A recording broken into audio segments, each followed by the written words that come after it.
Stephanie Macías y César Febres Cordero, ambos analistas políticos. Para precisamente analizar eso, les doy la bienvenida a ambos. ¿Cómo ha sido este 2023? ¿No? Un año que estuvo marcado sin duda por esa transición, ese cambio de gobierno, un gobierno que quedó incompleto, el del expresidente Guillermo Lasso, y uno que recién empieza. Stephanie, empiezo contigo. ¿Qué evaluación haces de eso, de esa transición que vivimos como país en lo político? Yo creo, hola, buenos días. Buenos días con todos. Creo que este año nos deja varias lecciones. Una de ellas podemos hablar de una transición generacional. Estamos hablando que se le abrió las puertas al presidente más joven de la historia. Estamos hablando de que cada vez más vemos a jóvenes participar en la política, analizar de la política y darle una oportunidad. Frente a esto también vemos un electorado desgastado, un electorado que ha venido de elecciones seccionales, consulta popular, muerte cruzada, presidenciables, y ahora vamos a ver un electorado que no se ha terminado la parte política y electoral, porque vamos a tener consulta popular y de nuevo presidenciables. O sea que este año ha sido un año sui generis desde el punto de vista electoral y por supuesto desde el punto de vista político. Habíamos visto a los países vecinos hablar, pensamos que solo éramos un país de ruta y de logística, y ahora lastimosamente podemos asumir que tenemos la etiqueta de un narcoestado. Desde un punto de vista de seguridad y de política, seguimos viendo la confrontación y el desgaste político de tanto la Asamblea como las múltiples instituciones, donde lo que queremos de alguna manera es buscar que haya una legitimidad para que comencemos el siguiente año hacia adelante. Bueno, y este año termina también con un caso de corrupción, el más grande quizás, pero empezó también así, con el caso Encuentro, que esto llevó a esta intención de la Asamblea de llevar a juicio político al expresidente Guillermo Lasso, y él se anticipa y manda una muerte cruzada, algo que también marca la historia del país, César. Dos cosas importantes que hay que mencionar sobre este año. La muerte cruzada, por fin invocada, nos dio un precedente en la Corte Constitucional de que el presidente puede determinar casi que lo que quiera para declararla. Una muerte cruzada que políticamente pacificó al país, forzó a ciertos actores, incluso a la CONAIE, a pensar en lo electoral. Ya por fin tomaron el control de Pachacuti, que hace un tiempo instalando a Chiruchumbi de coordinador. Y esa lógica le dio cierta calma al país, pero nos puede llevar a un tercer gobierno de transición. Moreno era una transición fuera del correísmo, Lasso era organizar la economía, que al final no lo hizo, y ahora Noboa está yendo en un periodo mocho, para decirlo de una forma coloquial, hacia lo que sí serían sus verdaderos 4 años. Pero con intención de una reelección en el 2025, ya lo dijo apenas arrancó su gobierno. Justamente, pero ¿cuántas más transiciones, y no lo digo yo, lo dicen varios analistas, puede aguantar el país? Hay que preguntarnos si la muerte cruzada, como existe, no es algo inmediato, pero es importante, es la adecuada. Por ejemplo, dejar estos periodos para terminar y no un periodo nuevo de 4 años es lo adecuado para el país. Y es, sí, el de los escándalos inconclusos del año 2023, porque tuvimos una muerte de Fernando Villavicencio, un asesinato que no estamos cerca de esclarecer. Lo mismo parece con el alcalde Intriago, lo mismo parece con un montón de cosas más.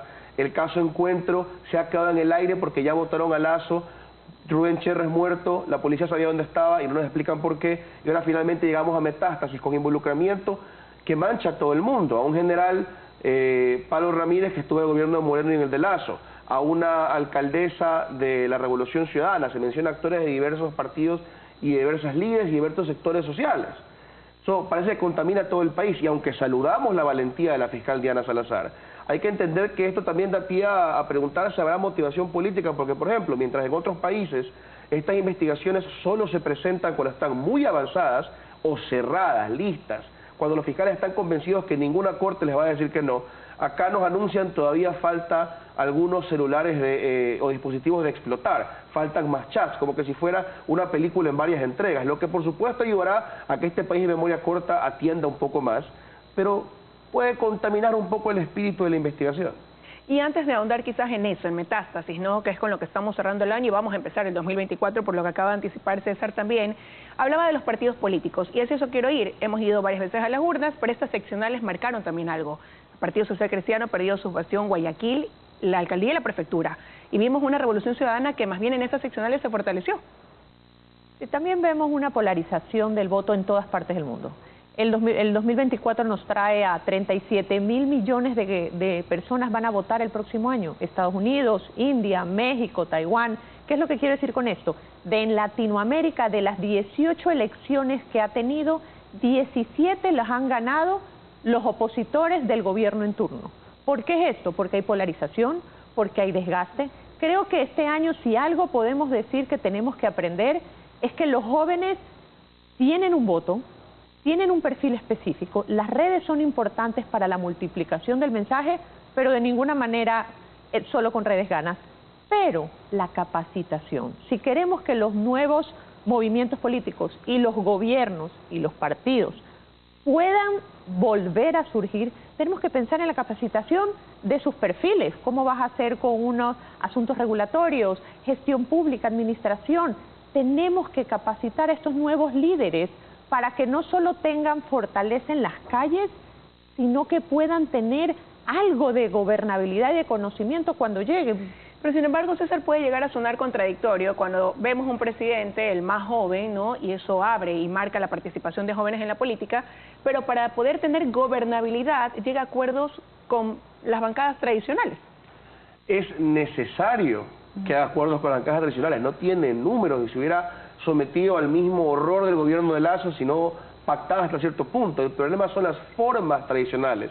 Es decir, hacemos un acuerdo, pero no te decimos quiénes se sentaron a pactar, no te decimos cuáles fueron los puntos en general, no te decimos la agenda es clara. Entrevista con una de las partes importantes. En un momento entrevistaron a Pierina Correa y ella decía, bueno, yo no sé realmente qué proyectos o qué contienen los proyectos que se discutieron. Lo hemos mantenido, parafraseando, ¿no?, a puerta cerrada, tras bambalinas. Eso no es justo con el país. Y luego terminamos también con las explicaciones estiradas que nos dieron después de lo que pasó en la Asamblea la semana pasada, ¿no?, que se fueron contra su propio precedente, que votaron sobre la inmunidad de un vicepresidente que ya no estaba en funciones, y nos dijeron de todo. Viviana Veloz, la presidenta encargada, que no se aprobó que se continúe el juicio a Glass. Henry Klonfler, que tomó vacaciones de un día, diciéndonos que como no hubo una votación de rechazo, no hubo ningún efecto jurídico, y nos confunden a todos.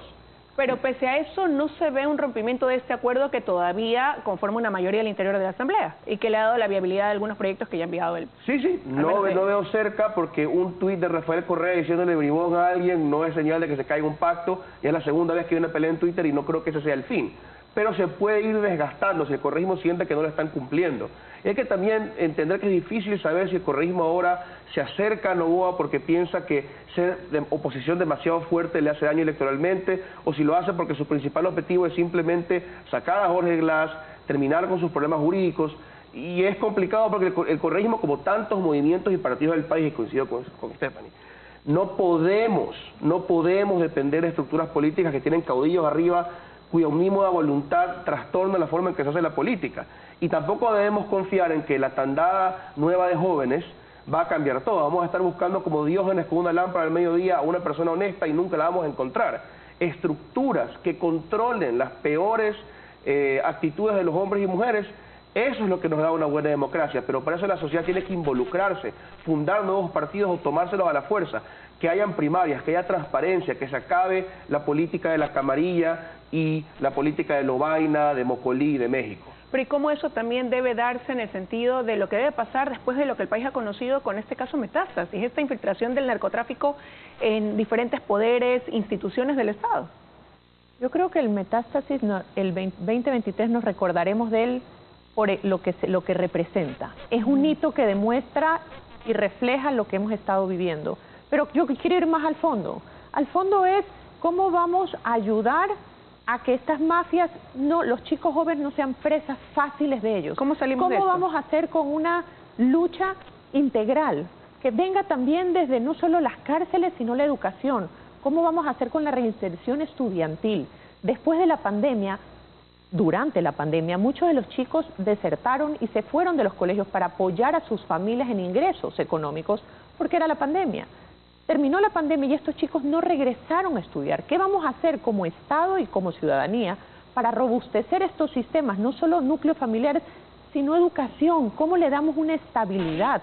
Creo que la inseguridad no solo es la violencia, que es una tragedia, pero ¿cómo hacemos para esta reinserción? Para que estos chicos puedan anhelar un futuro lejos de las mafias y más cerca de una profesión, soñar como antes soñabas de poder siquiera intentar llegar a una parte académica, a una universidad, a unos tecnológicos.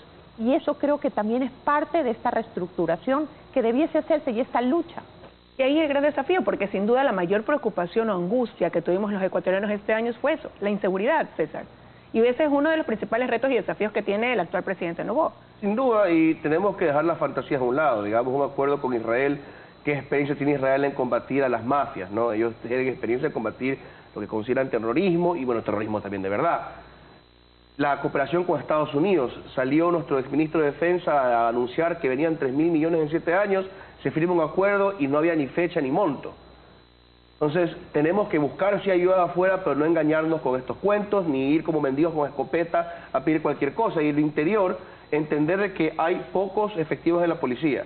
Si los entrenamos en 6 meses, no saben ni disparar, los tenemos abandonados, que las UPC están botadas, que la estructura misma, y hablando por supuesto también de los narcogenerales, está en tan mal estado que primero hay que pensar en reorganizar internamente a la fuerza pública y luego ver cómo la sacamos a las calles, en recuperar el control del Ministerio de Salud, del Ministerio de Educación, para poder proveer servicios, controlar la corrupción primero porque por ahí sangramos y ya no llegamos a la pelea en condiciones de ni siquiera empatar. Y en este primer mes de gobierno se ha visto quizás un paso dentro de esto que usted sugiere debe ser la ruta. Yo creo que este es un gobierno más proactivo que el anterior, un gobierno que sabe corregir, comete ciertos errores tempranos, pero los corrige, muy diferente al gobierno anterior de no me traigan problemas, pero yo no sé si sea suficiente, hay que darle tiempo todavía, hay que seguir siendo críticos desde el día 1, pero de forma constructiva, para que este gobierno vaya corrigiendo porque el país no tiene más tiempo que perder. Y también entender que eso sí, hay errores que hay que asumir y que no van creo yo, poder corregirlos rápidamente. La trata de drogas. La mayoría del país quería que se la quite. Pero ahora, ¿cómo vamos a juzgar? ¿Cómo vamos a determinar la rehabilitación? Y si encontramos alguna forma de no mandar a la gente presa y a rehabilitarla por su adicción, sin corrupción y sin arbitrariedades, vamos a tener que contratar a miles de trabajadores sociales, a miles de médicos, construir una infraestructura en un momento que el país pide que se reduzca el tamaño del Estado. Eso es una contradicción que nosotros creo que todavía no enfrentamos con seriedad. Si vamos a entrar a los barrios a dar educación, puede ser que saquemos a unos chicos, ahora mejor viven en otro barrio, pero el barrio se irá perdido.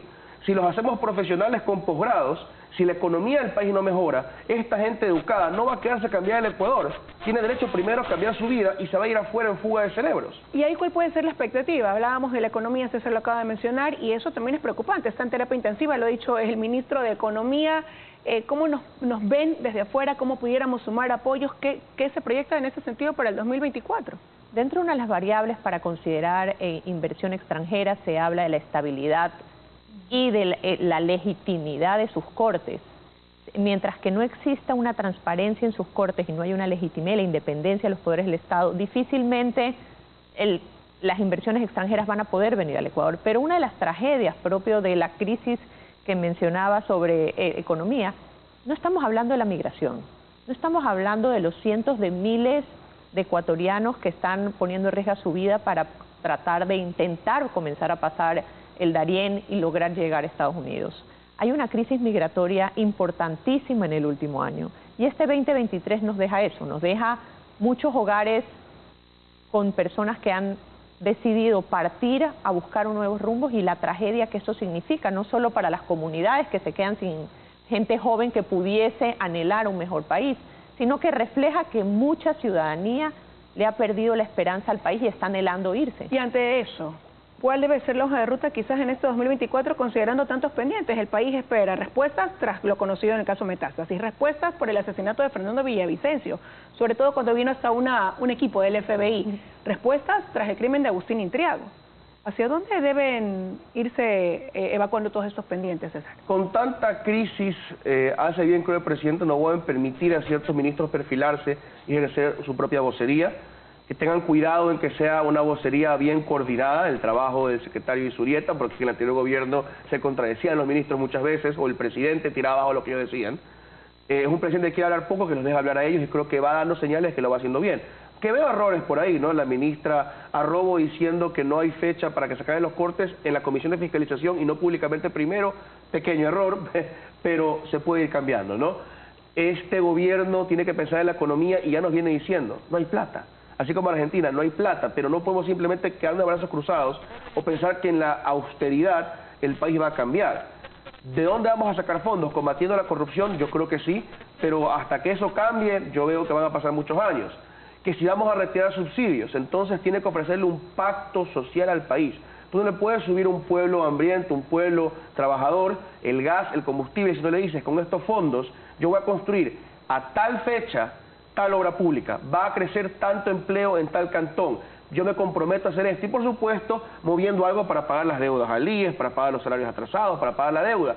Pero ese pacto social, esa conversación tiene que empezar. Si van a tomar desesperados después esa decisión a última hora o subir impuestos de nuevo sin una conversación, el país con todo derecho se va a levantar molesto y el gobierno se va a ver en una posición muy delicada. Stephanie, en 30 segundos, ¿algo más que agregar que tenga que hacer este gobierno como prioritario en el 2024?